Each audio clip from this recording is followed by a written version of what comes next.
पृष्ठाय भूतले श्रीमते कृतदास्यधिकारी इति नामिने। नमो विष्णुपादाय कृष्णपृष्ठाय भूतले श्रीमते भक्तिवेदान्त स्वामी इति नामिने। नमस्ते सारस्वते देवे गौरवाणी प्रचारिणे निर्विशेष शून्यवादी पाश्चात्य देशतारिणे। श्रील प्रभुपाद की जय, गुरु महाराज की जय, निताय गौर प्रेमानंदे। ओम नमो भगवते वासुदेवाय। ओम नमो भगवते वासुदेवाय। ओम नमो भगवते वासुदेवाय। नारायणं नमस्कृत्यं नरं चैव नरोत्तमं देवीं सरस्वतीं व्यासं ततो जयम् उदीरयेत्। नष्टप्रायेषु अभद्रेषु नित्यं भागवत सेवया भगवती उत्तम श्लोके भक्तिर्भवती नैष्ठिकी। ग्रंथराज श्रीमद् भागवत की जय, श्रील प्रभुपाद की जय, महाराज की जय। स्कंद 10 अध्याय 76 श्लोक संख्या 32 और 33 अंतिम इस अध्याय के 2 श्लोक हैं। मैं आवृत्ति करता हूँ, मेरे पीछे दोहरा लेंगे, बाद में भी दोहरा सकते हैं। सारथी उवाच धर्मं विजानता आयुष्मन् कृतम् एतत् मया विभो श्रुतं कृच्छुगतं रक्षेत् रथिनं सारथिं रथोई। धर्मं विजानता आयुष्मन् कृतं तत् मया विभो श्रुत कृच्छुगतं रक्षेत् रथिनं सारथिं रथि। धर्मं विजानता आयुष्मन् कृतं एतत् मया विभो श्रुतः कृच्छुगतं रक्षेत् रथिनं सारथिं रथि। एतत् विदित्वा तु भवान् मया अपवाहितो रणात् उपसृष्ट परन् इति मूर्छितो गदया हत। एतत् विदित्वा तु भवान् मया अपवाहितो रणात् उपसृष्ट परन् इति मूर्छितो गदया हतः। एतत् विदित्वा तु भवान् मया अपवाहितो रणात् उपसृष्ट परन् इति मूर्छितो गदया हतः। हरे कृष्ण। कोई आवृत्ति करना चाहते कीजिए। हरे कृष्ण प्रभु जी, धन्यवाद प्रणाम। सारथी उवाच धर्मं विजानत आयुष्मन् कृतं एतन्मया विभो सूतः कृच्छ्रगतं रक्षेत् रथिनं सारथी रथि।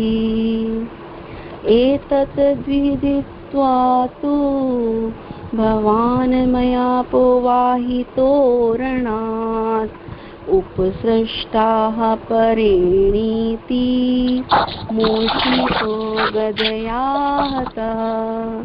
हरे कृष्ण प्रभु जी, धन्यवाद। और कोई? हरे कृष्ण प्रभु जी, नो प्रॉब्लम। सारथी उवाच धर्मभिजानतायुष्मन् कृते मे तन्मया विभो सूतकृच्छगतं रच्छेद रथिनं सारथिं रथि एतद्विदित्वा तु भवान् मया पोहायितो रणात् उपसृष्ट परेणेति मूर्छितो गदया हतः। हरे कृष्ण। धन्यवाद। और कोई? हरे कृष्ण। हरे कृष्ण प्रभु जी, धन्यवाद प्रणाम। जी माता जी कीजिए। सारथी उवाच धर्मं विजानतायुष्मन् कृतमेतन्मया विभो सूतः कृच्छ्य गतं रक्षेत् रथिं सारथिं रथि एतद्विदित्वा तु भवान् मया पोबाहितो रणात् उपसृष्ट परेणेति मूर्छितो गदया हतः। हरे कृष्ण। हरे कृष्ण। धन्यवाद माता। शब्दार्थ और अनुवाद तात्पर्य शिल प्रभुपाद की शिष्य शिल प्रभुपाद की जय। सारथी उवाच, सारथी ने कहा, धर्मम धर्म द्वारा संस्तुत, विजानता अच्छी तरह जानने वाले के द्वारा, आयुष्मान हे दीर्घजीवी, कृतम किया गया, एतत् वह, मया मेरे द्वारा, विभो हे प्रभु, श्रुतः सारथी, कृच्छु कठिनाइयों में, गतम गया हुआ, रक्षेत रक्षा करनी चाहिए, रथिनम रथों के स्वामी को, सारथिम अपने सारथी को, रथी रथ के स्वामी। अनुवाद, सारथी ने उत्तर दिया, हे दीर्घायु, मैंने अपने संस्तुत कर्तव्यों की अच्छी तरह जानते हुए ही ऐसे किया है। हे प्रभु, सारथी को चाहिए कि जब उसका स्वामी संकट में हो तो उसकी रक्षा करे, और स्वामी को भी चाहिए कि वह अपने सारथी की रक्षा करे। श्लोक संख्या 33। एतत् यह विदित्वा जानकर, तो निस्संदेह भगवान आप, मया मेरे द्वारा, अपबाहितो हटाए गए, रणात युद्ध भूमि से, उपसृष्ट चोट खाए, परेन शत्रु द्वारा, इति इस तरह सोचते हुए, मूर्छित बेहोश गदया अपनी गदा से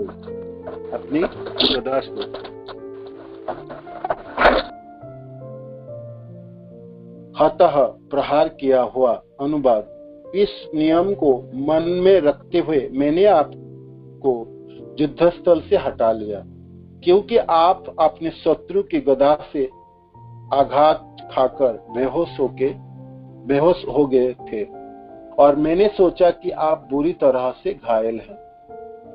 इस तरह श्रीमद् भागवत के 10वें स्कंद के अंतर्गत साल्व तथा वृष्णियों के मध्य युद्ध शीर्षक 74वें अध्याय का श्रील भक्ति वेदांत स्वामी प्रभुपाद के विनीत सेवकों द्वारा रचित तात्पर्य पूर्ण हुआ। श्रील प्रभुपाद की जय। ओम अज्ञानतिमिरन्धस्य ज्ञानाञ्जनशलाकया चक्षुरुन्मीलितं येन तस्मै श्रीगुरुवे नमः। श्रीचैतन्यमनोभीष्टं स्थापितं येन भूतले स्वयं रूपकदा मह्यं ददाति सपदान्तिकम्। हे कृष्ण करुणा सिंधु दीनबंधु जगत्पते, गोपेश गोपिका कांत राधा कांत नमस्तुते। तप्त कांचन गौरांगी राधे वृंदावनेश्वरी, विश्वानुसुते देवी प्रणमामि हरिप्रिये।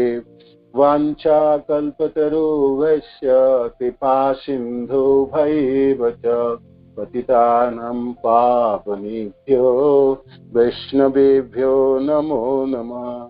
जयो श्री कृष्ण चैतन्य प्रभु नित्यानंद, श्री अद्वैत गदाधर शिवासादि गौर भक्त वृंद। हरे कृष्ण कृष्ण कृष्ण हरे हरे, हरे राम राम राम हरे हरे। श्रील प्रभुपाद की जय, गुरु महाराज की जय, आप सब भक्तबिंद की जय, विदाई गौ प्रेमानंद। आप सब मिलकर आशीर्वाद दीजिएगा भागवत के श्लोकों की मैं कुछ सेवा कर पाऊं। हरे कृष्ण।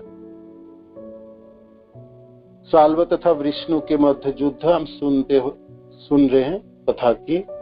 तो भीषण युद्ध में साल्व की जो सेनापति हैं उन्होंने प्रहार किए गदाओं से प्रद्युम्न जी के ऊपर।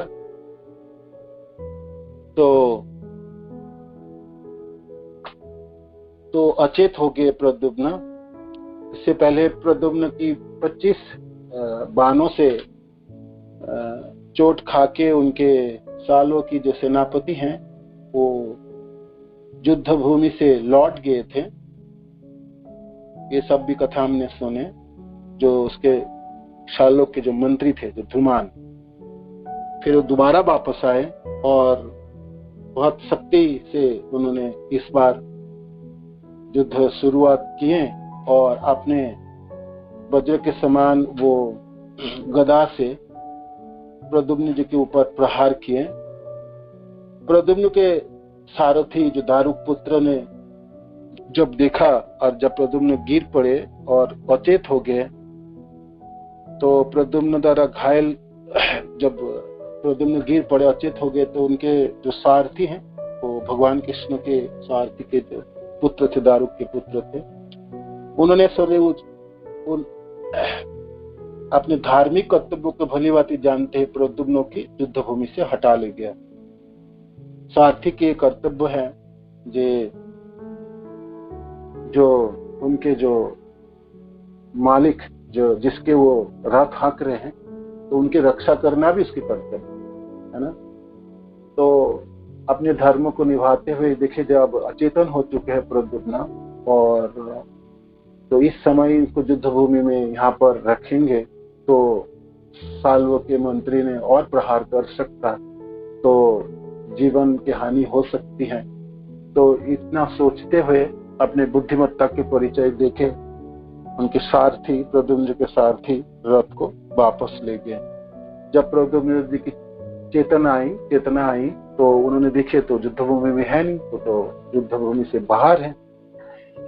तो अपने सारथी की खूब भर्त्सना की, ये आपने क्यों मेरे को वापस लाए और लोग क्या कहेंगे, है ना। मैं अपने दोनों पितृवों को कैसे मुंह दिखाऊं, है ना, और जाके मैं ये कहूं कि मैं युद्ध भूमि से पराजित हुआ है और मैं उनके शत्रुओं के गदा के प्रहार से अचेत होके वापस आ गया हूं। तो आपने ग्रहित कर्म क्यों किए और मैं किसी को मुख दिखाने लायक नहीं रहा। और ऐसे वृष्णि वंशियों में योद्धा कभी लौटते नहीं है, चाहे वो युद्ध जीत के लौटते हैं और नहीं तो आपने प्राण की आहुति दे देते। तो आज तो आप मेरे को ऐसी परिस्थिति में लाए आपके सारथी, यह निंदनीय है कि तुम मुझे युद्ध क्षेत्र से हटा ले हैं। मेरे अतिरिक्त युद्ध वंश से जन्म किसी ने भी कभी भी युद्ध भूमि को परित्याग नहीं किया। पहली बार होगा जो युद्ध भूमि से लौट आए, है ना, पराजित होकर लौट आए, है ना, पराजित होकर लौट आए और कलंकित होकर लौट आए और नपुंसक की तरह लौट आए। तो मैं कैसे मुंह दिखाऊं? मैं अपने पिता भगवान कृष्ण के पास जाके क्या बोलूं, या पितृव्य जो बलराम जी हैं उसके पास जाके मैं क्या कहूं? उनसे वो लोग जब कहेंगे, पूछेंगे, तो मैं ये कहूं जो मैं साल के मंत्री से परास्त होकर वापस आया हूं। निश्चय ही मेरी भाभियां मुझ पर हंसेंगी और पूछेंगी, जे हे वीर, हम यह तो बताओ हम सबों को कि किस तरह इस संसार में तुम्हारे शत्रुओं ने तुम्हें युद्ध में ऐसे कायर बना दिया, है ना। कायर व्यक्ति हो, जो क्षत्रिय है वो कभी लौटते नहीं भाई, और जीतेंगे और नहीं तो मृत्यु को वरण कर। आज तो मैं किसी को भी मुंह दिखाने लायक नहीं, और ये अद्भुत निंदनीय कार्य के लिए आप दायी हो, अपने सारथी को भर्त्सना करें। ऐसा आपने क्यों, है ना। ऐसा क्यों, ऐसा नहीं करनी चाहिए, है ना, नहीं। तो सारथी उत्तर प्रदान कर रहे दोनों श्लोकों में। सारथी उवाच, सारथी कहते हैं हे प्रभु, धर्म मेरी जो कर्तव्य है और वो मैं जानता हूं। तो एक सारथी की क्या कर्तव्य है? अपने रथी में स्थित अपने प्रभु की रक्षा करनी। सारथी को चाहिए कि जब उसको स्वामी संकट में हो तो उसकी रक्षा करे। तो आप संकट में हैं, आप अचेत हो गए, है ना, उनके प्रहार से, तो आपके जीवन संकट में था। तो इसलिए मैं अपनी धर्म को निभाया और आपकी रक्षा के लिए मैंने आपको युद्ध क्षेत्र से हटा ले गया। तो ये तो सारथी का करनी चाहिए। जब उसको स्वामी संकट में है तो उसकी रक्षा करे, और स्वामी को भी चाहिए कि वह अपने सारथी को भी रक्षा करे, है ना। स्वामी भी जो सारथी हैं, स्वामी को चाहिए जो रथ चलाने वाले को भी रक्षा करे जब उसके जीवन संकट में।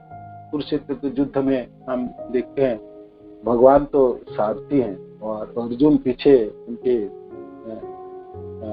स्वामी है ना। अद्भुत है ये छवि। तो कभी जब भीष्म पितामह के बाणों से जर्जरित हो रहे थे अर्जुन, और बाणों की आज तो प्रतिज्ञा लेके आए भीष्म पितामह, मैं पांडवों को मार गिराऊंगा और नहीं तो मेरे को वो लोग मारे, है ना। तो उस दिन की इतनी भयंकर बाणों की संधान कर रहे थे तो अर्जुन लाहू लुहान हो चुके। अर्जुन अपने बाण को काटने के लिए समय भी नहीं मिला, तो कोई बाण तो सारथी के ऊपर भी लगे। भगवान कृष्ण की कवच को भी काट दिए थे। भगवान भी छत्रविक्ष और तो कैसे भी करके अपने स्वामी तथा अर्जुन को रक्षा करने के लिए रथों को संचालन कर रहे थे, और कभी रथों को आगे, कभी पीछे, कभी ऊपर नीचे। भगवान अपने सारथी की अपने सारे क्षमताओं को उस दिन परिचय दे रहे थे, और उस भयंकर संकट से अर्जुन को बचा के निकाल के लिए कैसे भी प्रयत्न कर रहे थे। भगवान सचमुच देखें एक बार पीछे मुड़ के, जे अर्जुन तो पसीना पसीना हो गए, और आज अर्जुन सचमुच अपने बाणों की, जब भीष्म पितामह के बाणों की वर्षा कर रहे तो बाणों को काटने के लिए अर्जुन के पास समय नहीं हो रहा था। एक से एक बाण आते जा रहा निरंतर। परशुराम शिष्य है और भीष्म पितामह के बारे में तो आप सब जानते हैं, अद्भुत वीर है ये। तो भगवान ने सोचे, जब लाहू लुहान हो गए अर्जुन, भगवान के भी कवच टूटे, भगवान भी कि खून टपकने लगे, है ना। तो भगवान सोचे आज अर्जुन को बचाने के लिए और कोई रास्ता नहीं, मेरे रथी तथा प्रभु को बचाने के लिए तो कुछ कदम उठाए। हर रथ लेके भाग नहीं सकते, है ना, किंतु मैं तो बचा सकता हूँ। तो भगवान अपने प्रतिज्ञा तोड़ के रथ के पहिया को उठा के भीष्म पितामह को मारने के लिए थे। ये दृश्य और ये छवि सबों को हृदय में, मनों में आती है ना। तो भगवान की भक्त वत्सलता की अद्भुत झांकी है। हालांकि यहाँ पर वो सारथी हैं भगवान कृष्ण, अपने प्रभु अपने रथी को बचाने के लिए स्वयं कदम उठाए। तो यहाँ पर दारूक के पुत्र कहते हैं सारथी के कर्तव्य है वो अपने प्रभु की रक्षा करे, और प्रभु के भी कर्तव्य है अपने सारथी की रक्षा करे। तो मैंने ऐसे ही किए, आप अचेतन हो चुके थे, इसलिए मैंने आपको लेके वापस चला गया, है ना, और मैंने अपने कर्तव्य को निभाया, है ना। हे प्रभु, आप इसमें दुखी ना होए, आप मेरे प्रति को क्रोध प्रकट ना कीजिए, है ना। मेरी कर्तव्य तो यही था, धर्म तो यही है, मैंने तो यही सीखा हूँ, है ना, और ऐसे धर्मचित कार्य मैंने किया। फिर आगे कहते हैं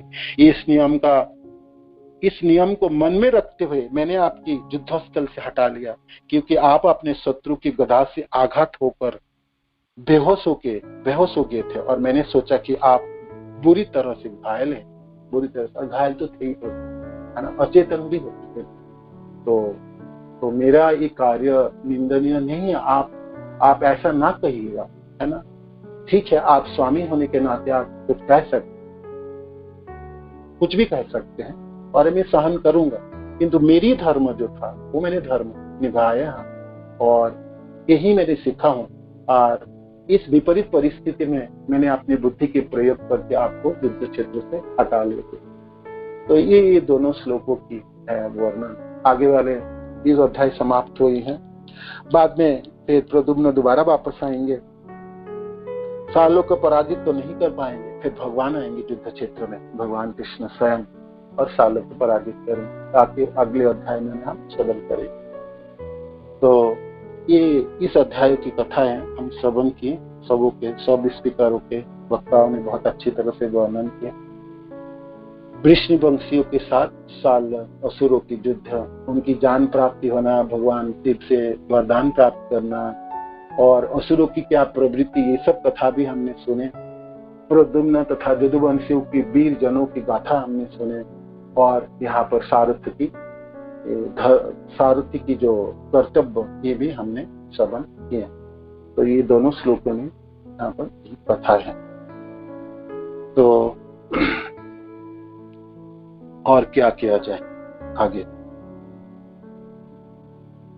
चलते हैं, थोड़ी यहाँ से भागवत की कथा से आगे चलते हैं।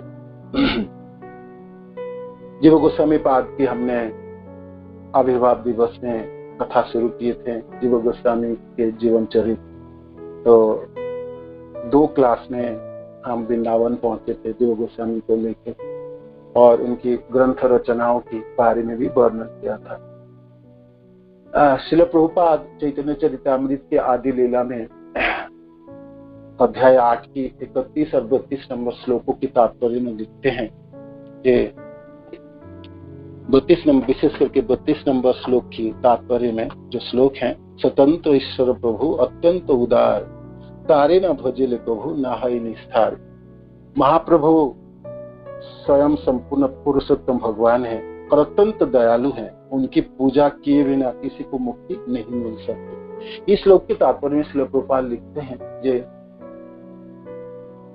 हम वृंदावन कोई साधक वृंदावन जाना चाहता है और खुद पहुंच जाए वृंदावन जाके, तो वो कुछ ना देख पाए, वृंदावन का कुछ अनुभव नहीं कर पाए, है ना। उनकी जाके वो क्या देखेंगे, एक छोटी सी शहर या कस्बा, तो असली जो वृंदावन वो नहीं देख पाए। तो क्या करनी चाहिए? तो इसीलिए किसी साधक को सीधे राधा कृष्ण की उपासना नहीं करनी चाहिए या वृंदावन नहीं पहुंचना। तो क्या करनी चाहिए? उनके गौर निताई की चरणाश्रित होनी चाहिए। दोनों भाइयों की चरणाश्रित हो जाए तो उनकी काम बन सकता है ना। और दोनों भाइयों की चरणाश्रित होने के लिए महाप्रभु की जो प्रिय जन है, 6 गोस्वामी है, उनके अनुयायी बननी पड़ेंगे। रूप रघुनाथ पदे हुई वे आकृति, तबे हम बुझबो से जुगल पी।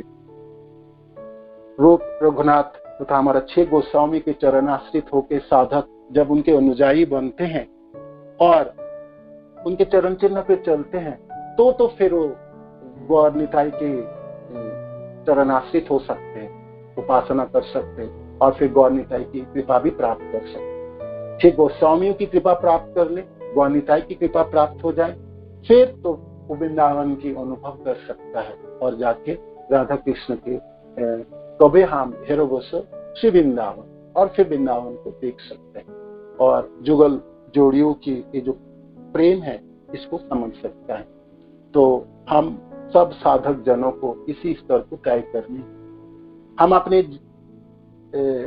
समय को, हमारी साधना को इस गौर सुंदर के 6 जो प्रिय जन है, 6 गोस्वामी है, इन सबों की जीवन चरित्र को सुननी है, पढ़नी है और जाननी है और उन 6 गोस्वामी को अनुयायी बननी।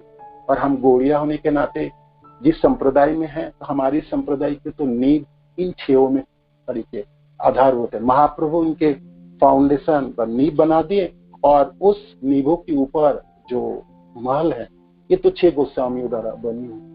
तो गोस्वामियों के चरण अनुयायी के बिना हमारा काम चलने वाला नहीं है।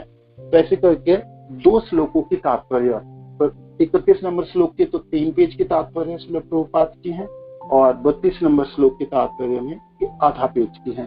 श्रील प्रभुपाद भक्ति सिद्धांत सरस्वती ठाकुर की अनुवाद व्याख्या को वर्णन करते हुए हम सबों को निमंत्रण दे रहे हैं कि आपको वृंदावन पहुंचना है तो आपकी सीढ़ी ये है। तो उसी में तो हमने शुरुआत किए थे कि जीव गोस्वामी पाद की अपीयरेंस डे में हमने जीव गोस्वामी के बारे में श्रवण करने के लिए प्रयास किए थे। भक्ति रत्नाकर ग्रंथ से, प्रेम विलास से और अबोध बिहार डॉक्टर अबोध बिहारी लाल कापुर की जो बुक है ब्रज के रसिकाचार्य, और उनमें से तो जीव गोस्वामी अद्भुत बात है। एक ही परिवार में महाप्रभु के कृपा धन्य ये परिवार, जहाँ से एक परिवार से हमारी 3 गोस्वामी आए, रूप गोस्वामी पाद, सनातन गोस्वामी पाद और उनके छोटे भाई बल्लभ के पुत्र श्री जीव गोस्वामी पाद। विधवा माँ की नयन की मणि एकमात्र पुत्र है। उस बकला की स्थित बरिशाल जिले में, बांग्लादेश की बरिशाल जिले के चंद्रदीप स्थित बाकला क्षेत्र में जो बड़ी महल थे इनके परिवार की, उस महल में जीव गोस्वामी के जन्म हुई। गुरु माँ से शिक्षा प्राप्त की और माँ ने उनको बना के दी, भागवत की कथा, पुराणों की कथा सुनाई। माँ से सब कुछ प्राप्त हुई। दूसरे संसारों की, दूसरे परिवार की माँ होते तो ये सोचते भाई घर के सारे बड़े लोग तो बैरागी हो गए, एकमात्र तो ये छोटा सा पुत्र है, इसको तो मैं बचा के रखूं, इसको संसारी बनाऊं तो वंश आगे चले। ऐसा नहीं किए माँ ने तो ऐसे किए जैसे उनके पूर्वजों ने चली, उनकी वैराग्य सिखाई है ना, भागवत की कथा सुनाई, पुराणों की कथा सुनाई और नींव गढ़ के दिए जीव गोस्वामी के। ये सब हमने विस्तृत श्रवण किया उस क्लास में। फिर गुरुकुल में शिक्षा प्राप्त की जीव गोस्वामी पाद और 17 साल की उम्र में नवद्वीप धाम पधारे, जहाँ पर उन्होंने नित्यानंद प्रभु की दर्शन किए और नित्यानंद प्रभु ने उनको पूरे नवद्वीप धामों की दर्शन कराए। गौरांग महाप्रभु के जन्म स्थान, सची माता के प्रांगण, गंगादास पंडित के उपटोल, निमाई पंडित छात्र पढ़ाते थे सब जगह, सारे महाप्रभु के लीला स्थली एक एक करके दिखाए और बताए, है ना। तो और फिर बाद में जीव गोस्वामी पाद कहे कि मैं तो जगन्नाथपुरी जाना चाहता हूँ और वहां पर महाप्रभु के लीला स्थली देखना चाहता हूँ। नित्यानंद प्रभु कहते हैं आपके परिवार के लिए महाप्रभु की आज्ञा तो वृंदावन जाने हैं, तो आपको तो वृंदावन जाना। तो नित्यानंद प्रभु की आज्ञा से 17 साल के उम्र में जीव गोस्वामी पाद वृंदावन के रास्ते पे चले। ये कथा भी हमने आपको वर्णन सुनाए कि भक्ति रत्नाकर ग्रंथ के श्लोक के माध्यम से। अद्भुत सुंदर दिखने में थे ये नवजुवक, दोनों लंबे लंबे आंखें थे, नाक एकदम कुटुल था और चौड़ा कपोल थे, है ना, दिखने में अद्भुत सुंदर। और क्या वेशभूषा थी, गले में तो तुलसी के काष्ठ की माला, सिर के बाल मुड़ा हुआ है और चोटी, आधा धोती पहने, बैरागी वेश, गले में एक झोला है, झोला भिक्षा मांगने के लिए, और बुक्स है जो पढ़ने में कितनी मेधा थी और कितने बुद्धिमान थी, सब वर्णन हमने आपको कर दिया। और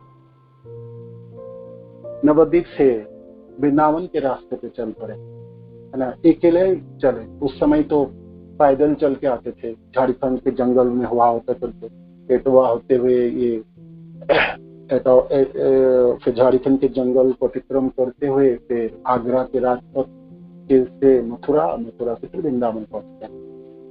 तो जीव गोस्वामी पाद फिर वाराणसी, है ना, वाराणसी में 2 साल उन्होंने मधुसूदन वाचस्पति से वेदांत दर्शन की पढ़ाई की।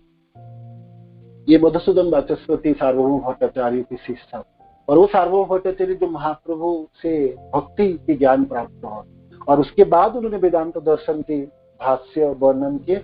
और ये मधुसूदन वाचस्पति भक्त सार्वभौम भट्टाचार्य से वेदांत दर्शन की श्रवण करके काशी में आके विराजमान। तो मधुसूदन वाचस्पति से उन्होंने वेदांत सूत्र की व्याख्या तथा वेदांत सूत्र की पाठ किए, जो भक्ति सम्मत उनकी व्याख्या हुई।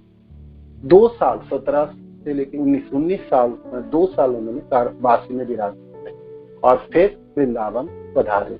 वृंदावन के वो सब दृश्य मैंने आपको वर्णन कर दिया, कैसे आके सनातन गोस्वामी रूप गोस्वामी पाद से मिले, रूप गोस्वामी पाद से उन्होंने दीक्षित हुए, दीक्षा के बाद भक्ति रसामृत सिंधु ग्रंथ की रचना में सहायता किए। वृंदावन के सारे जो उस समय भक्त, जो वरिष्ठ हमारे आचार्य जन है ना, गोपाल भट्ट गोस्वामी, कृष्णदास कविराज गोस्वामी, लोकनाथ गोस्वामी, भूगर्भ गोस्वामी, उस समय वृंदावन की तो स्वर्णिम युग है।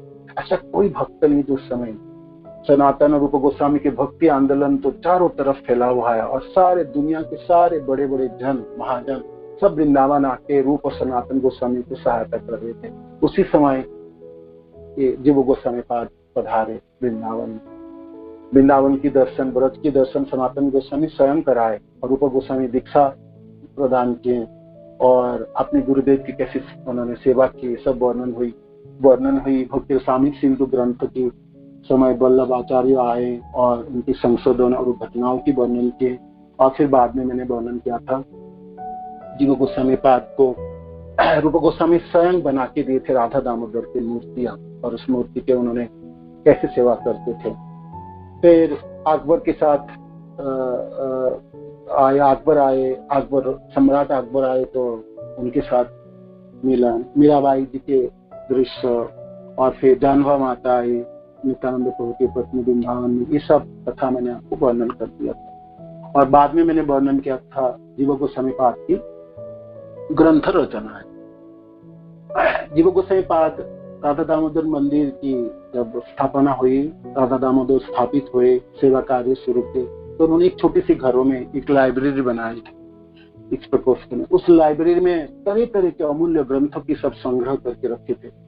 दुर्भाग्य क्रम में वो सब ग्रंथ आज लुप्त हैं, सिर्फ नाम प्राप्त होते भक्ति रत्नाकर ग्रंथ में। जीव गोस्वामी के एक शिष्य थे कृष्णदास अधिकारी, उन्होंने एक सूची बनाए थे जीव गोस्वामी पाद ने जो ग्रंथ रचना की थी, है ना।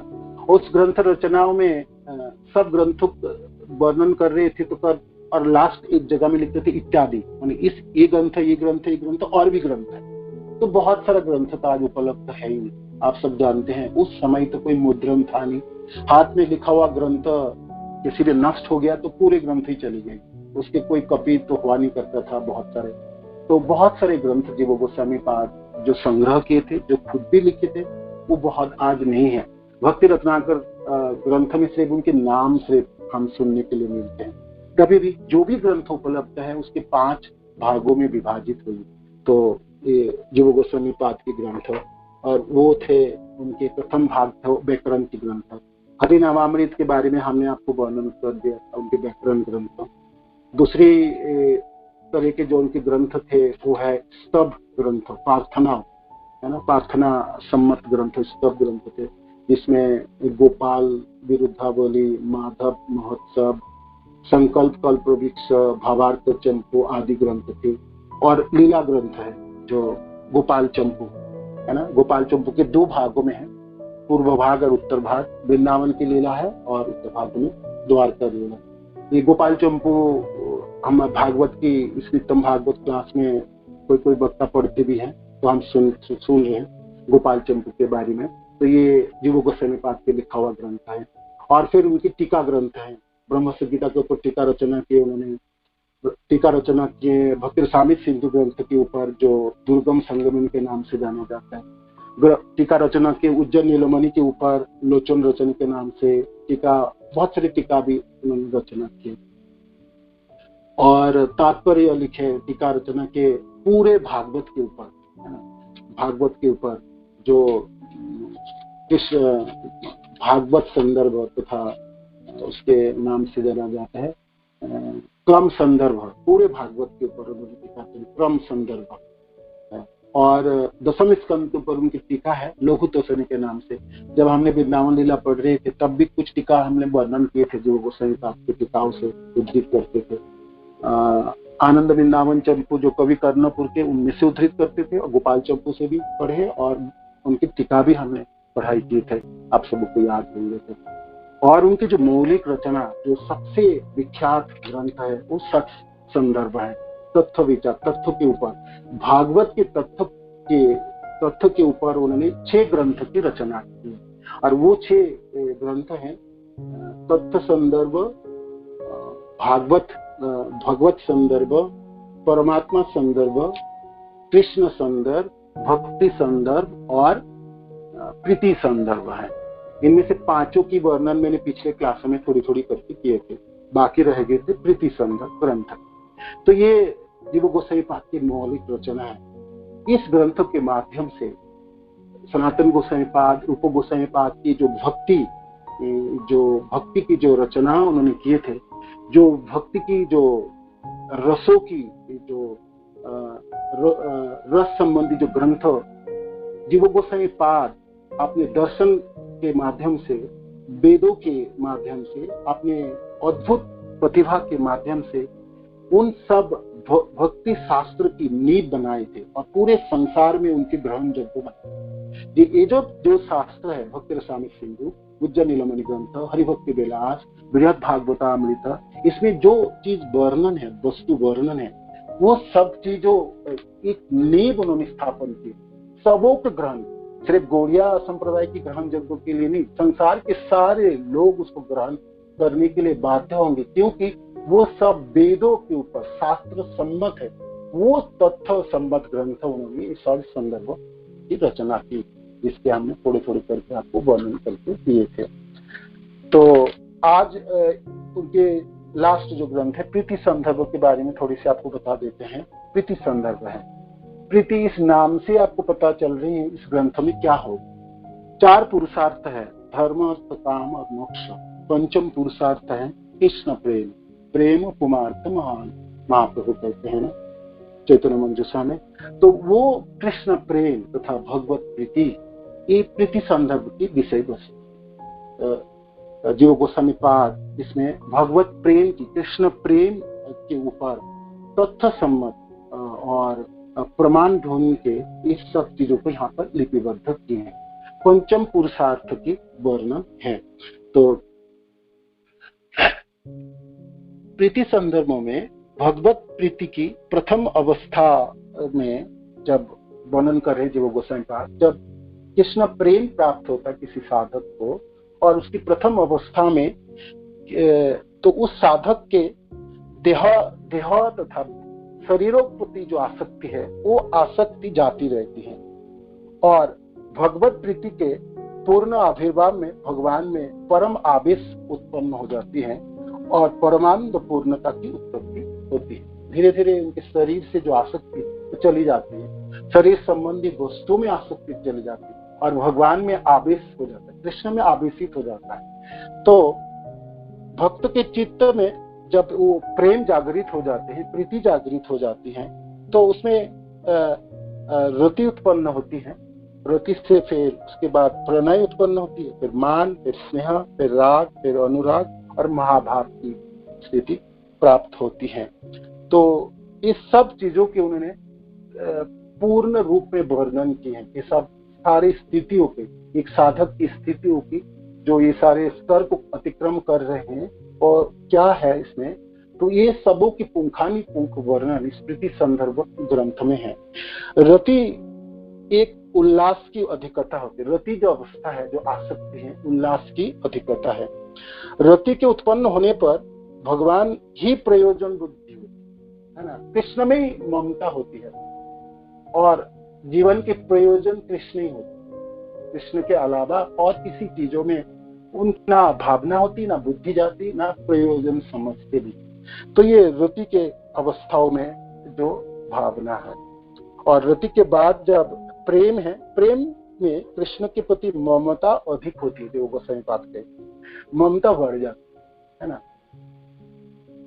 तो ममता प्रेम उत्पन्न होने पर प्रेम को टूटने के लिए हजारों कारण हो भी जाए तो प्रेम टूटती नहीं है ना, वो स्थायी रहती है। तो प्रेम के स्तर, प्रेम प्राप्त जब साधक कर लेता है तो किसी भी कारण उसकी प्रेम नष्ट नहीं होती है ना, दिनों दिन प्रेम बढ़ती चली जाती है। इसलिए प्रेमा भक्ति माने आपके स्थायी स्तर है, जहां से गिरने की कोई डर नहीं होता। हम सब जानते हैं भक्ति के साधन स्तर में वैधि भक्ति हो, राजानुगा भक्ति या भाव भक्ति के स्तर से पतन होने का संभावना रहती है ना। साधन भक्ति में तो रहते ही रहता है, भाव भक्ति में भी पतन की उदाहरण है भागवत में, जड़ भरत आदि के। और किंतु प्रेमा भक्ति से पतन होने की कोई उदाहरण नहीं। प्रेमा भक्ति स्थायी स्तर है, तो इसमें भगवान कृष्ण के प्रति ममता की आधिक्य होती है ना। कृष्ण आपकी ममता शब्द के अर्थ आपकी स्नेह आपकी बढ़ चुकी है, और कृष्ण के अलावा आपकी और किसी चीजों के प्रति कोई प्रयोजन नहीं है ना।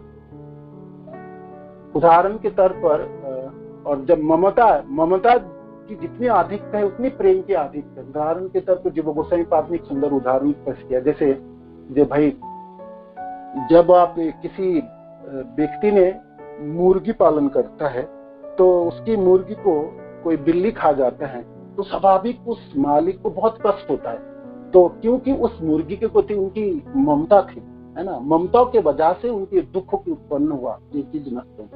किंतु कोई चटक पक्षी किसी चूहे को उठा के ले जाए तो आपको उतनी दुख नहीं होगा, क्योंकि उस चूहे के प्रति आपकी ममता नहीं थी। तो प्रीति में, प्रेम में हमके ममता की आधिक्य होती है। कृष्ण आपको अपना लगने लगते, सजन लगने लगते, निकट लगने लगता है, और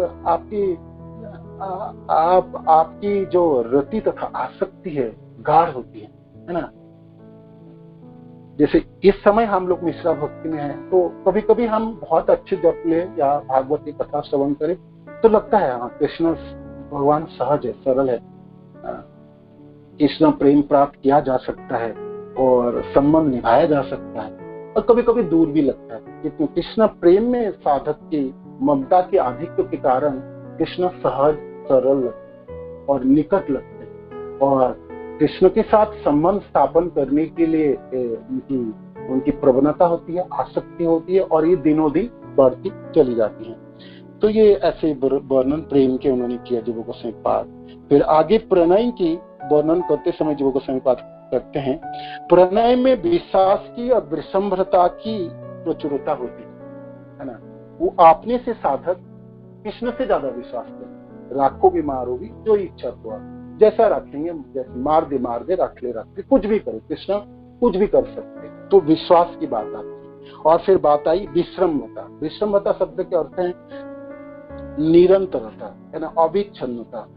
ऐसा नहीं है थोड़ी समय कृष्ण के लिए ममता है और प्रेम जाती और बाकी समय और किसी के, निरंतर तेल धारा रहती है। ये विश्रम्भता शब्द के अर्थ हुई।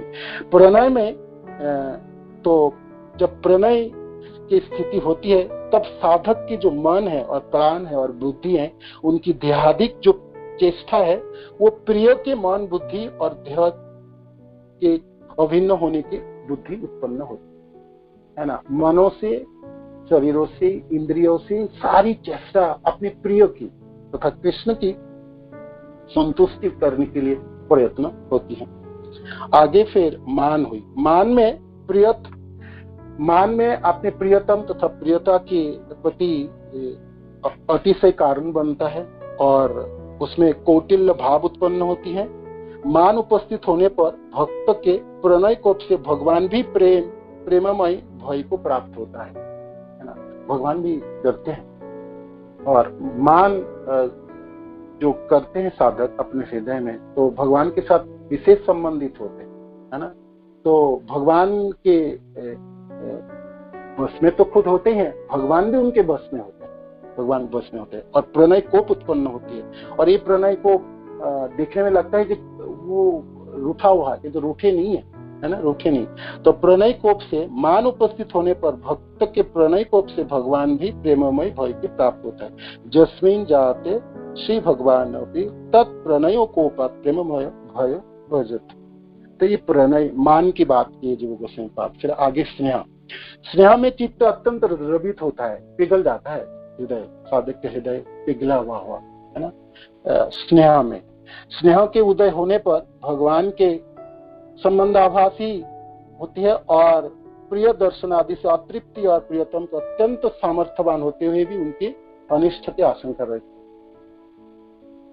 कृष्ण की दर्शन की अभिलाषा जो है ना होती है और निरंतर होती रहती है और तृप्त नहीं होती। भगवान को दर्शन करके देख के भी तृप्तता नहीं जाती, निरंतर देखने की अतृप्ति बनी रहती, कब दर्शन होगी? कोई भी तो चली गई कृष्णा नहीं है। महाप्रभु की जैसे दशा है गंभीरा, सपने में आए भगवान और अदृश्य हो गए, तो सुबह उठे तो गोविंद के गले पकड़ के रो रहे थे, जब मैंने कृष्ण को मिला था और कृष्ण छूट चले गए, गोविंद कहीं से ढूंढ के लाओ, कैसे भी करो। गोविंद बेचारा कहाँ से कृष्ण लाते थे, है ना। कोशिश तो किए महाप्रभु को सांत्वना, फिर महाप्रभु थोड़ी सी शांत हुए और फिर जगन्नाथ मंदिरों में गए। तो जगन्नाथ मंदिर में जो दर्शन करे तो जगन्नाथ जी के बदले में दर्शन हुए मुरलीधारी कृष्ण। तो महाप्रभु को प्राप्त, ओहो मैंने तो सपने में यही देखा कृष्ण को। मैंने एक पल भी कृष्ण की अदर्शन की जो पीड़ा है वो असहनीय है। इस अवस्था में अतृप्त रहता है, हमेशा अतृप्त है। कृष्ण को देखे भी, मिले भी, दर्शन हुआ भी, कभी भी अतृप्त है। तो अतृप्ति इस स्नेह की एक वैशिष्ट है। और वो जानते हैं जो प्रियतम है, जो मेरा प्रिय है, वो सामर्थ्यवान और अपनी रक्षा कर सकते हैं। किंतु इस स्नेह में एक भावना होती, जे ऐसा तो नहीं कृष्ण को कोई अनिष्ट हो गया, कोई राक्षस ने आक्रमण कर दिया या कृष्ण को कुछ अनिष्ट हो गया, तो निरंतर उनकी अनिष्टता की भावना उत्पन्न होती है। जीव गोस्वामी पाद इसको एक एक करके वर्णन कर रहे हैं। और जीव गोस्वामी पाद की मेधा और बुद्धि सोचिए तो सारे शास्त्र की हर जगह से उन्होंने को उद्धृत की है तरह तरह के। भक्ति रत्नाकर ग्रंथ में वो सब श्लोका भी उपलब्ध है, उतने समय है नहीं जब हम इसको पढ़ पाएंगे यहाँ पर, ठीक है। तो आप मान के स्नेह के ऊपर ये भावना जीव गोस्वामी के पास संक्षिप्त रूप। आगे फिर राग है। राग में स्नेह की अधिक होती है। राग में स्नेह की गाढ़ता बढ़ जाती है ना, और ये अभिलाषना तक होती है, इच्छा और बढ़ती है साधक की मन में। राग उत्पन्न होने पर प्रियतम का क्षणिक विरह अत्यंत असह्य लगते, एक क्षण की भी विरह असहनीय है। श्री गोपीजनों की जो भाव है, श्री राधा रानी की भावना हो, महाप्रभु की भावना, हमारे आचार्य श्री माधवेंद्र पुरीपाद की भावना, है ना। तो ये है, एक पल की भी अदर्शन सहनीय नहीं है, असहनीय है इस अवस्था में, है ना। राग में असहनीय। प्रियतम के संयोग में भी परम दुखी भी सुख रूप में प्रतीत होता है। बहुत दुखी है, हर तरह से दुख ही दुख है कि तो प्रियतम की दर्शन हुई तो सुख प्राप्त, है ना। और जब वियोग में परम सुख भी दुख रूप में प्रतीत होता है। तो ये राग की वैशिष्ट वर्णन के उन्होंने स्थिति संदर्भ में। आगे फिर अनुराग की बात आई। अनुराग अवस्था में राग प्रिय की, जब अनुराग की अवस्था में साधक तथा जो प्रेम करते हैं कृष्ण से, तो ये अनुराग की स्थिति तो भाई श्री गोपीजनों की संपत्ति, यानी तो महाप्रभु की और हमारे आचार्य जनों की संपत्ति। साधारण साधक की कोई संपत्ति है नहीं। तभी भी जीव गोस्वामी पाद इसको वर्णन करते हैं, साधक के हृदय में जब अनुराग की स्थिति उत्पन्न होती है, तब ये प्रियतम को नवीन चीजों में दर्शन करते हैं। उनको भगवान कृष्ण को बहुत बार दर्शन किया, रोज दर्शन किए, किंतु जब भी दर्शन करते हैं नए नए लगते हैं, है ना, नित्य नवीन लगते हैं, है ना।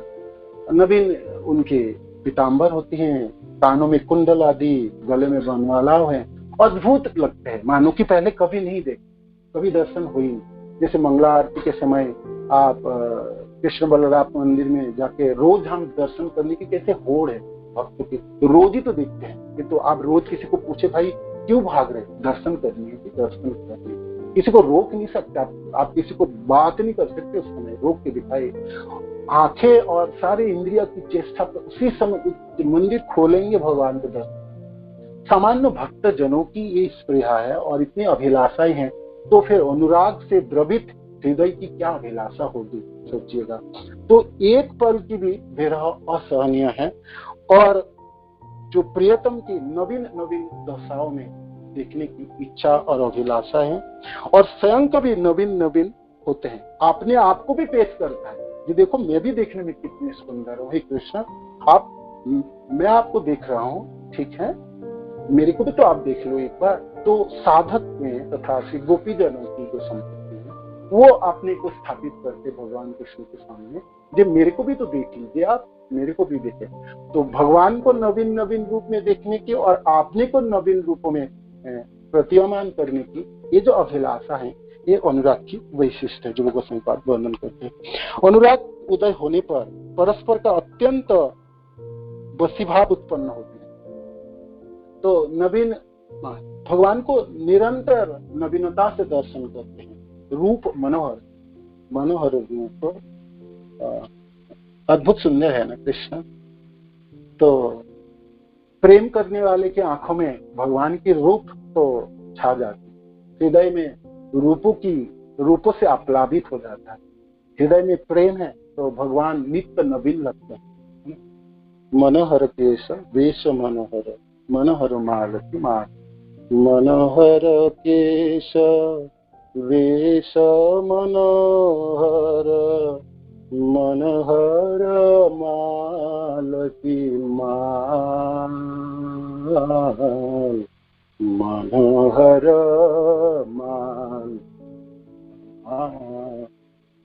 मनोहर मणि कुंडल जलमल, मनोहर तिलक रसाल, मनोहर तिलक रसाल, मनोहर चलनी, मनोहर बोलनी, मनोहर नूपुर पाय, मनोहर पाय, मनोहर सकल अंग मनोहर, मनोहर चंदन सार, मनोहर चंदन सार। ये नित्य नवीन दर्शन है जो अनुराग से अभिलप्सित हृदय की प्रतीयमान होती है। फिर जो गोस्वामी पाद आगे वर्णन करते हैं, अनुराग के उदय होने पर परस्पर का अत्यंत वशीभाव उत्पन्न, एक दूसरे में बस में रहते हैं, है ना। आप मेरे को बस में किया, प्रेमास्पद को बस में किया, प्रियतम के बस में किया, और प्रेम वैचित्र उत्पन्न होती है। प्रेम वैचित्र शब्द के अर्थ है प्रियतम आपके साथ में है ना, और साथ में होते हुए भी बिछड़ जाए, चले जाए तो जो दुख उत्पन्न हो, इस दुखों की आरती है, मिलन है, साथ में है कृष्ण, दर्शन भी हो रहे हैं कि तो कृष्ण चले जाए तो और बिछड़ जाएंगे तो उस समय दुखों की जो आरती उत्पन्न हो, वो आरती को प्रेम वैचित्र कहते हैं। तो इस अनुराग में प्रेम वैचित्र उत्पन्न होती है। कृष्ण संबंधी अप्राणियों भी जन्म लेने की इच्छा जागते हैं, है ना। कृष्ण के साथ कोई भी संबंध, कुछ भी संबंध, मानो कि वो मनुष्य भी ना हो, वो प्राणी भी ना हो, अचेतन वस्तुओं में संबंध जोड़ने की इच्छा जागती है। रसखान जी की उपद है ना, आप रसखान जी आप जानते हैं, मुसलमान परिवार में जन्म हुआ था, मथुरा वास किए तो, और उनकी समाधि मथुरा में ब्रज में है। रसखान जी के वो सुंदर से पद है ना, ये कहते हैं मेरे को मनुष्य जीवन प्राप्त हो तो जीवन प्राप्त तो बसेरा हो गोकुल के किसी गांव में, किसी घरों में मैं बसेरा, है ना। और मेरे को पशु बनना है तो मैं गाय बन के नंद बाबा के झुंड में चरूं, जिसमें नंद लाला चराएंगे। और पाथर बनना है तो पाथर ठीक है, वो भी ठीक है, किंतु मैं गिरिराज गोवर्धन के पाथर बनना चाहता हूँ, जिससे भगवान उसको छतरी के रूप में धारण करेंगे। और पक्षी बनना है तो मेरी यही इच्छा है, मैं जमुना के कालिंदी के तट पे कदम के वृक्ष में बसेरा करूं और मैं पक्षी बनने के लिए तैयार हूं। तो कृष्ण के संबंध में, कृष्ण संबंधी अप्राणियों में भी जन्म लेने की लालसा जाती है इस अनुराग की अवस्थाओं में, और विच्छेद में अतिशय स्फूर्ति का अनुभव होता है, विच्छेद के अतिशय अनुभव होती है। तो ये इनकी वैशिष्ट। आगे फिर महाभारत में जो राधा रानी की संपत्ति है ना, एक्सक्लूसिव देखा जाए, या महाप्रभु की, अनिता माधवेंद्र पुरी हमारे आचार्य। तो महाभाव के अनुराग, असमर्थ हो उन्मादक चमत्कारिता प्राप्त होता है। इस अवस्था में श्री कृष्ण के संयोग में पलकों के पड़ना भी असह्य लगती है और कल्प के बराबर समय क्षण भर जैसा प्रतीत होते हैं। वियोग के एक क्षण भी कल्प जैसा लगते हैं। जोग तथा वियोग दोनों अवस्थाओं में महा उद्दीप्त स्वात्वी भाव उत्पन्न होती है। इसे संक्षिप्त वर्णन है उपहार। और फिर बाद में प्रीति संदर्भ में ऐसे लोग जीव गोसाई पाद वर्णन करते हैं। पांचों रसों से संपर्कित होते हैं भक्त भगवान कृष्ण से, और उनमें से सात्विक और व्यभिचारी भावनाओं को जोड़ के उसकी स्फूर्ति होती है। तो इस सबों के भी वर्णन किए हैं। वर्णन आई सकिया और परकिया भगवान के जनों की जो रसों से भगवान के साथ जो संबंधित होते हैं, उनमें शांत भाव से संबंधित भक्त के बारे में वर्णन किए। दास्य भावों से, सख्य भावों से, वात्सल्य भावों से और सर्वोपरि माधुर्य रसों में संपर्कित भक्त जनों की वर्णन आई। तो ब्रज देवियों की वर्णन आई, श्री गोपी जनों की वर्णन आई, महिषी जनों की वर्णन। तो वर्णन करते समय जीव गोसाई पाद वर्णन कर रहे प्रीति संदर्भ में ये जो महिषी जन है वो भगवान के सखिया है, भगवान के साथ विवाह संबंध स्थापित किए और सखिया बने। किंतु सखिया होके भी परोकिया भाव ग्रहण की राधा रानी और श्री गोपी जनों ने, तो उनकी परोकिया की जो रसों की जो स्फूर्ति है, जो उल्लास है, वो अधिक है सखिया भाव से भी। और परोकिया भावों की जो वैचित्र है, प्रेम वैचित्र, उनकी अधिकता ज्यादा है। तो उसकी वर्णन उन्होंने किए। और वर्णन करते समय जीव गोसाई पाद ये वर्णन किए जे ब्रज सुंदरिया परकीयता प्राकृत जगत के अधर्ममय घृणित परकिया रस की समान नहीं है। ब्रज सुंदरी गण तो श्री कृष्ण के नित्य प्रियसी है ना, नित्य प्रियसी। ये उनकी ऐसा नहीं है वो दूसरे गोप से उन्होंने विवाह की, ये तो रचा गया, जोग माया द्वारा ये निभाया गया। तो आगे जो गोसाई पाद कहते हैं उनका प्रबलतम अनुराग आस्वादन करने के लिए श्री कृष्ण अपनी अघटन घटन प्रेयसी जोगमाया शक्ति द्वारा प्रकट लीला में उनकी परकिया नायिका के रूप में प्रतीति कराते हैं। प्रकट लीला में अन्य गोपों के सहित उनका विवाह माइक होता है। जो विवाह है ये माइक विवाह है दूसरे गोपों के साथ। असली संबंध तो कृष्ण के है और कृष्ण के नित्य प्रियसी जन है, ये गोपी जन है। तो यहाँ पर परकिया शब्द व्यवहार भी हुई तो वो परकिया नहीं है, तो परकिया नहीं है, ये तो सखिया ही जन है, सब गोपिया जन है। बेशक हम बोले तो गोप जनों के साथ जो संबंध है वो माइक संबंध है, वो गोसाई पाद कहते हैं ये माइक संबंध है। और जब रासलीला आदियों के समय किसी को जाने नहीं दिया जाता है तो आपके जो जिस शरीर में वो विराजमान रहते घरों पे, उसके माया शरीर है, असली शरीर तो कृष्ण के पास है ना। गोपी जनों को जो स्वरूप है, जो नित्य स्वरूप है, जो नित्य प्रियसी कृष्ण के, उस रूपों में उन्होंने सब भगवान के साथ इस रास आदि लीलाओं में भाग लिया। माइक रूप में तो घर में रहे, मानो कि किसी ने जबरदस्ती रहे भी, वो गोपों के साथ जो संबंधित हुई। तो ये जो परोकिया जो बातें जो आई, तो ये भगवान के नित्य प्रियसी जन है। भौतिक संसार के घृणित परोकिया रसों के साथ इनकी कोई तुलना नहीं हो सकती है। तो उसकी परोकिया रसों की जो महिमा है, उनकी नींद इस प्रीति संदर्भ ग्रंथ में जीव गोस्वामी पाद ने बना के दिया है। और उनकी सारे संसार में ग्रहण योग्य करने के लिए बाध्य करा। लोग पहले सोचते थे क्या बात है, परोकिया क्या परोकिया, दूसरी की स्त्री को साथ नाचने वाले भगवान कृष्ण की क्या महत्व है। तो ये जीव गोस्वामी बात प्रीति संदर्भ ग्रंथ में उनकी पुंखानुपुंख वर्णन।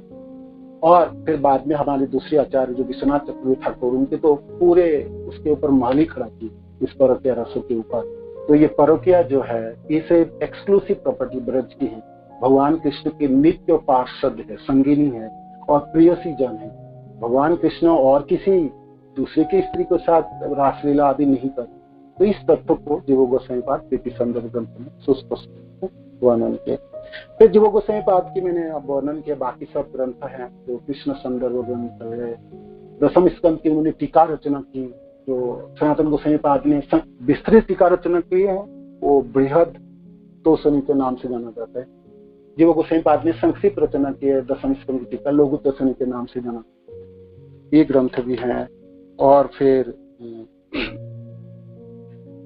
क्रम संदर्भ श्रीमद् भागवत टीका और फिर उनके गोपाल चंपू ग्रंथों के बारे में हमने वर्णन किए पिछले बार भी और माधव महोत्सव नाम की ग्रंथ है। और भी बहुत सारे ग्रंथ उन्होंने रचना की, जो सब ग्रंथ आज उपलब्ध नहीं। ग्रंथ रचना तो हो गई, आप ग्रंथ को वितरण करने के लिए जीव गोस्वामी पाद ने सोचा कि इसको वितरण किया जाएगा। तो वो वितरण करने के लिए उन्होंने अपने इस समय जीव गोस्वामी पाद के पास आएंगे तो तीनों महाजन हमारे आचार्य, तीनों आचार्य नरोत्तम दास ठाकुर, श्रीनिवास आचार्य और श्री श्यामानंद पंडित, ये कथा और किसी दिन वर्णन करेंगे। ग्रंथ वितरण की भी अद्भुत है। जीव गोस्वामी पाद जैसी उनकी मेधा थी, ऐसी भक्ति थी और महाप्रभु के अद्भुत कृपा थी इस परिवार के ऊपर, सभा में श्रवण के अद्भुत विदग्धा थी जीव गोस्वामी पाद की। पूरे वृंदावन में जो रहा करते थे, एक छत्र अधिपति थे। बड़े भक्त हो या कनिष्ठ भक्त, सबों की देखभाल करते, सबों के साथ व्यवहार मिला।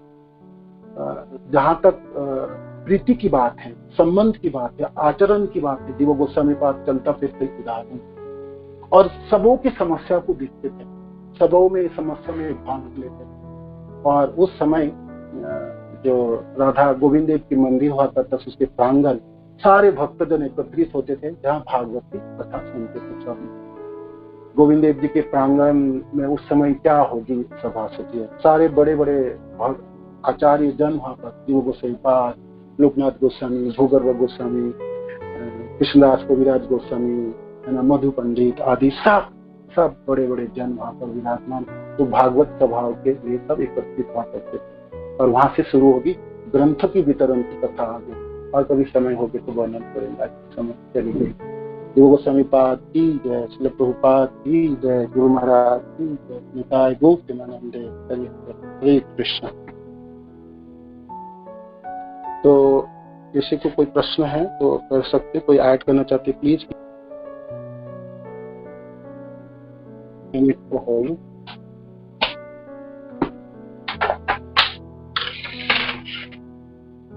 हरे कृष्ण।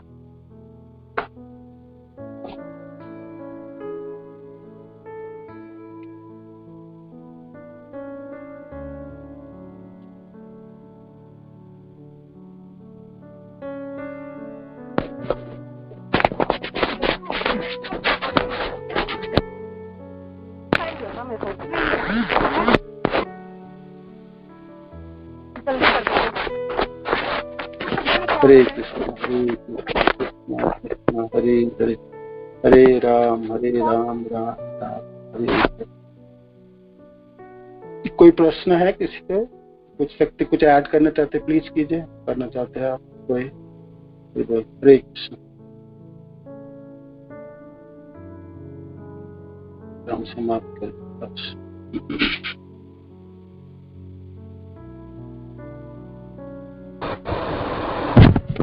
हरे कृष्ण प्रभु जी, धन्यवाद।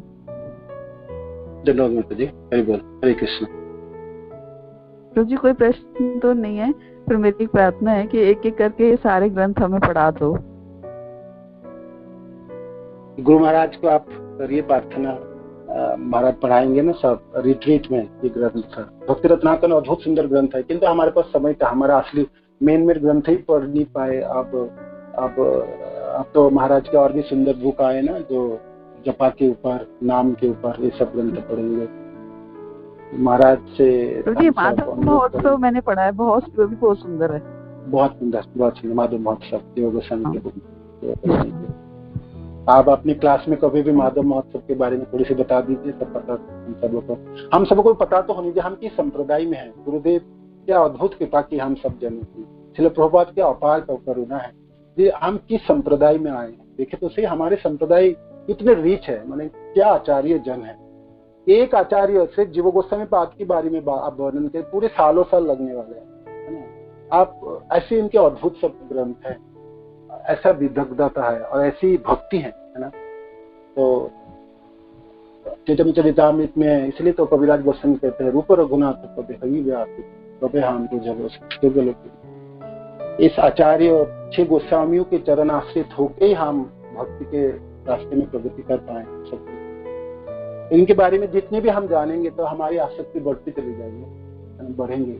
तो हम सुनते हैं और होंगे रूप गोस्वामी सनातन जीव गोस्वामी पाद रघुनाथ भट्ट, उनके जो जो बुक्स हैं, जो शास्त्र हैं, उसके नाम भी हम याद रख पाए, उतने भी हम पवित्र हो जाए। बेशक हम ना भी पढ़ पाए, तो वो नाम को भी हम याद कर ले, है ना। ऐसे अद्भुत बात है, सुंदर। आप अपनी क्लास में माधव महोत्सव के बारे में बताइए, ना आगे बताइएगा, बड़ी सी संकेत, ठीक है ना। हरे कृष्ण, धन्यवाद। हरि बोल।